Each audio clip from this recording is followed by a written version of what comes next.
So this is the Strathcona Community Center, and we just had an interview with the Director of Recreation.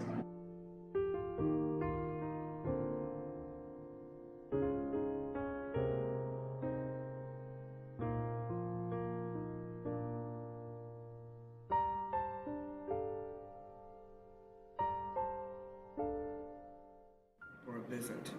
So the main caregiver may only see his family 4 or 5 times a year, at the most.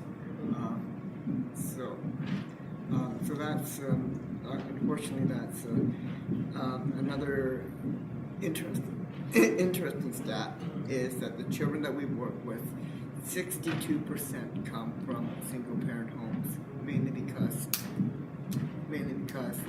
the other parent is either up country or in another part of the world where they can find a job that was.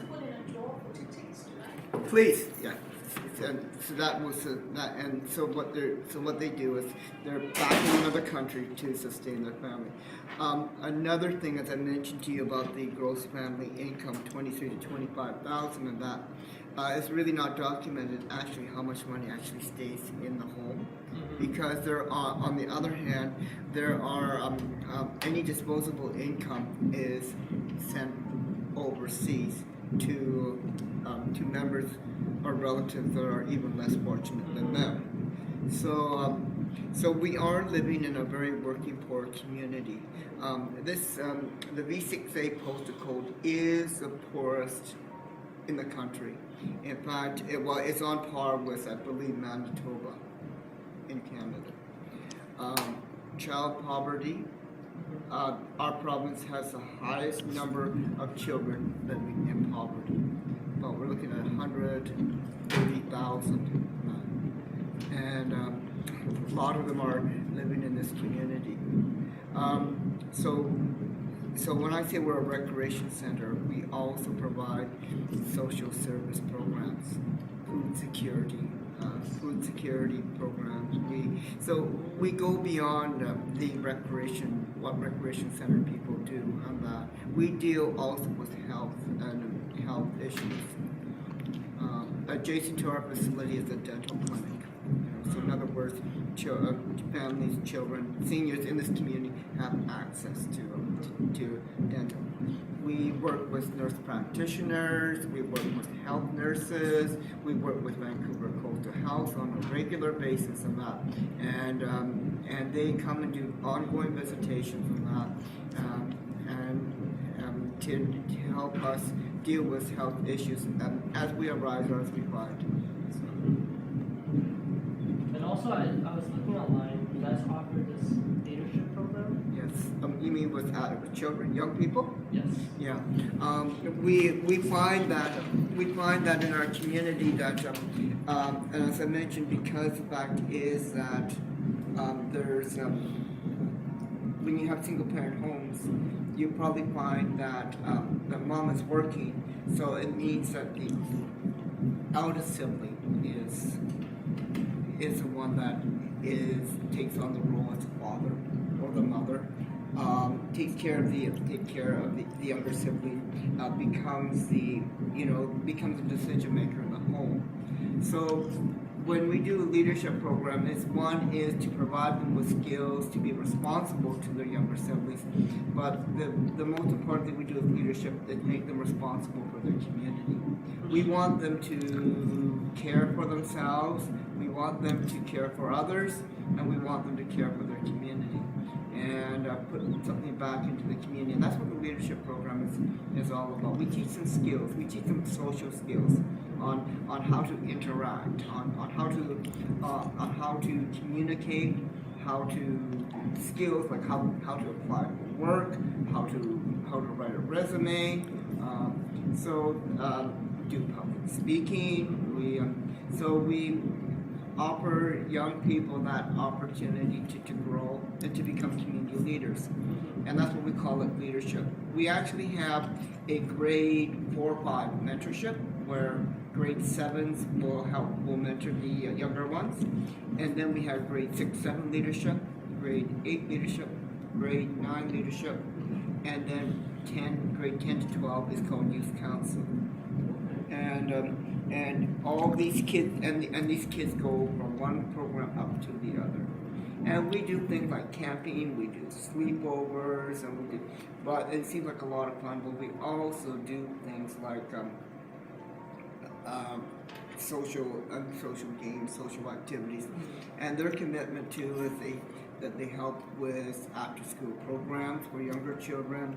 They help with seasonal special events like Halloween carnivals, Easter carnivals, and that. They do community cleanups, like they'll go and clean up the neighborhood. So the leadership program is ongoing, and if any community issues come up, like flyer delivery or just some sort of thing that the community needs, that's what the kids do.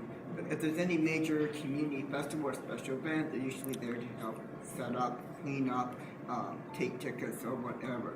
So that's a big part. Now with the adults, we do the Learning for Literacy program.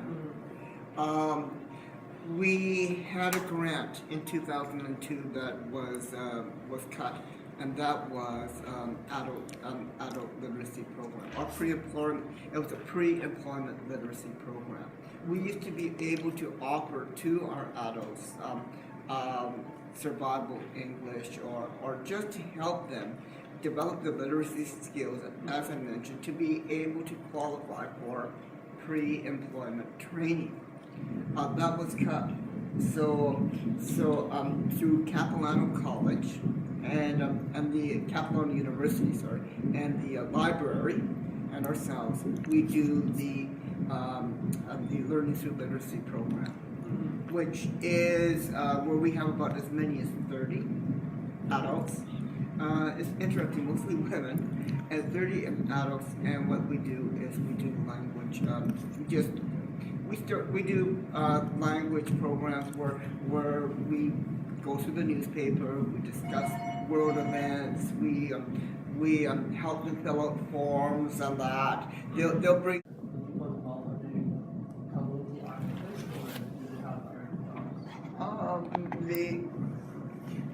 Well, the people that I work with, not on my own staff and my own instructors, our association is made up of community volunteers who have jobs. The people that put on that do a lot of cooking and they help serve and that, these are our volunteers. I won't call them activists. I would call them people that really care about their community, want the best for their children and that. So I would call them more supporters.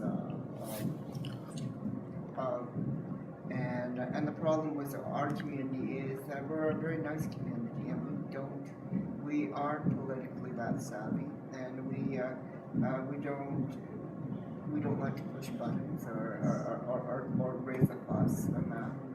And unfortunately, because we don't raise a fuss and that, a lot of times when it comes to funding or that, our community gets overlooked. So what we are doing right now with our food security program is we want to try to get people to recognize our programs. So and through UBC, I work with the food and nutrition program, and we work with the Vancouver Learning Exchange and have the Trek students come in. We have the varsity athletes come in and read to our children. So UBC Sauder School Business has helped us with our working plan for our food programs. So we really do get a lot of support from the University of British Columbia, which is why I don't hesitate to spend the time and talk about our programs, especially to UBC students that are doing a project. Great. I think that's all the questions. Yeah. Okay.